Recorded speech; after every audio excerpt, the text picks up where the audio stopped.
എഴുത്തുകാർക്ക് വായനക്കാർ ഉണ്ടാകണമെന്നത് മുഖ്യ ഘടകമാണെന്ന് പ്രമുഖ സാഹിത്യകാരൻ UK കുമാരൻ.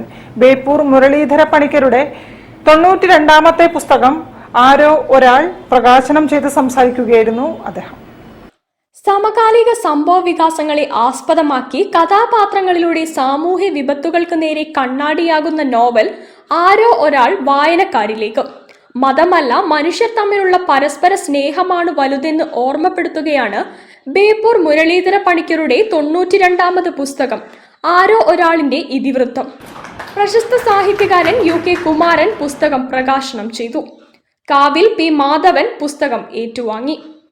ഇത്രയും പുസ്തകങ്ങൾ എഴുതാനുള്ള പ്രധാനപ്പെട്ട കാരണം ഞാൻ മനസ്സിലാക്കുന്ന ഒരുപക്ഷെ അദ്ദേഹത്തിൻ്റെ പുസ്തകങ്ങൾ വിറ്റുപോയിട്ടൊന്നില്ല എങ്കിൽ, വായനക്കാരില്ലാതെങ്കിൽ ഒരിക്കൽ പോലും ഇത്രയധികം രചനകൾ എഴുതുവാൻ അദ്ദേഹത്തിന് പ്രചോദനം ഉണ്ടാകുമായിരുന്നില്ല.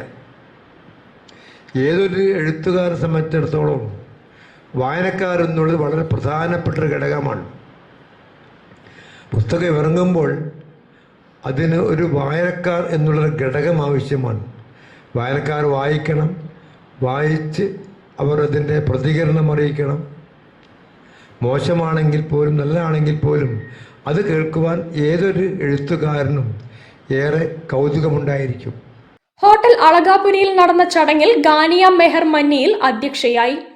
എഴുത്തുകാരൻ അനിൽകുമാർ തെരുവോത്ത് പുസ്തകം പരിചയപ്പെടുത്തി. EM രാജമണി, V സുബൈർ തുടങ്ങിയവർ സംബന്ധിച്ചു. ഒലിവ് ബുക്സ് ആണ് പബ്ലിഷേഴ്സ്. News bureau, Kozhikode. വാർത്തകളിൽ ഒരു ഇടവേള. ക്യാൻസറിനെതിരെ പൊരുതാനായി കാലിക്കറ്റ് സിറ്റി സർവീസ് സഹകരണ ബാങ്കും MVR ക്യാൻസർ സെന്ററും സംയുക്തമായി അവതരിപ്പിക്കുന്ന ക്യാൻസർ ചികിത്സാ സഹായ പദ്ധതിയാണ് മാസ് കെയർ.